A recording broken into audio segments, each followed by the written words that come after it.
This chapter is about exponential functions.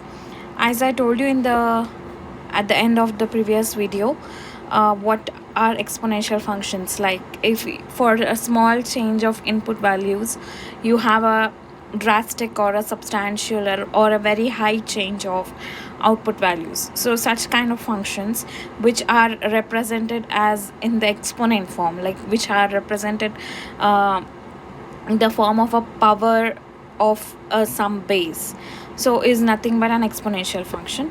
And to define the exponential functions, we should understand what it means exactly to say that an expression a over x, so where x is any real number, that means x belongs to a set of all real numbers, that is r. So we know that we defined in section 1.2, we define a of x to be always like a of x, where a will always be greater than 0 and x is a rational number, right? So but if you have x to be a real number, that is, if you have x to be some square root of some number, or x to be some irrational number as well, so it can be square root of 2, 5, 3 and stuff like that. So what exactly does it mean by that? What exactly does it mean to say to write like 5 to the power of square root of 3, or 2 to the power of like this is irrational, of course.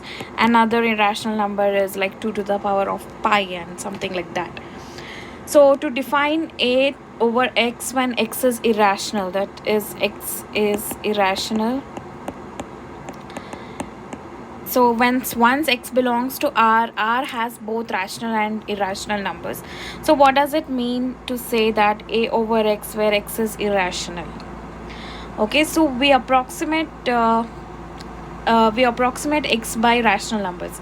For example, if we have square root of 3 to be approximately equal to 1.7320 something 5 and something, so if this is an irrational number, right? So we successfully approximate square root a to the power of square root of 3 by the following rational powers. So we will approximate it by calculating a to the power of 1.7 and a to the power of 1.73 and then a to the power of 1.732. Okay, so this means that we can see that these rational powers of a are getting closer and closer to a to the power of square root of 3. Correct? These are getting closer and closer to a to the power of square root of 3. So and using higher level mathematics, we can show that there is exactly one such number that these powers will approach. Like there will be one such number that the powers will approach.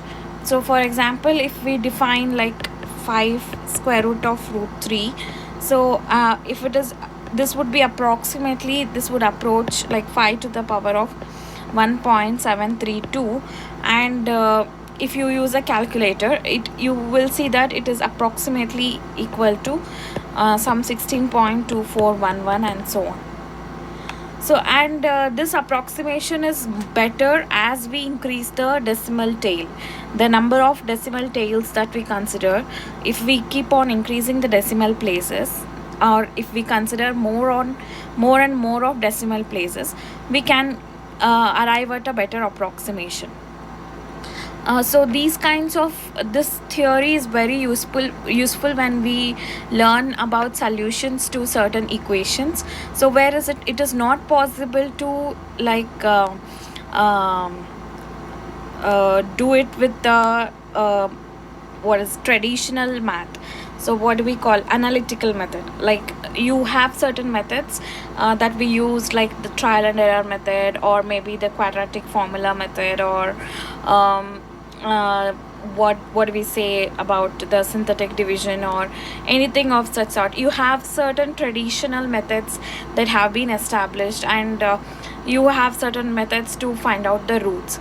But there are certain equations which are not solvable every time using these methods. Like there are certain highly complicated equations, so where we will have to use methods called as numerical methods or the approximations. And this approximation theory is established using graphs and certain theorems that you will learn as you go to higher level of like as you go to higher level of studies, if you are studying math in particular.